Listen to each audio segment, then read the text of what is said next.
वज़ीर आला पंजाब मरियम नवाज़ ने कहा है कि ख़वातीन पर तशद्दुद उनकी रेड लाइन है। हर गली मोहल्ले को साफ देखना चाहती हूँ, अवाम साथ दे।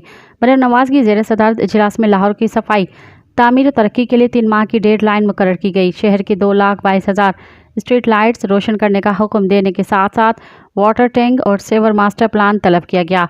इजलास में अरकान असम्बली की मुलाकातें, बहावल नगर यूनिवर्सिटी की तालबा से इज्तिमाई ज़्यादती के मुलज़िमों को कड़ी सज़ा दिलवाने का हुक्म और बिजली चोरी के रोकथाम के लिए ज़िले सतह टास्क फोर्स के क़याम पर भी बातचीत की गई। इस दौरान लाहौर के तामीर और तरक्की के प्लान की मंजूरी देते हुए मरियम नवाज़ का कहना था कि अवाम सफाई मुहिम हुकूमत का साथ दें। हर गली मोहल्ले को साफ देखना चाहती हूँ। सफाई की मुहिम में अवाम भी हुकूमत का साथ दें।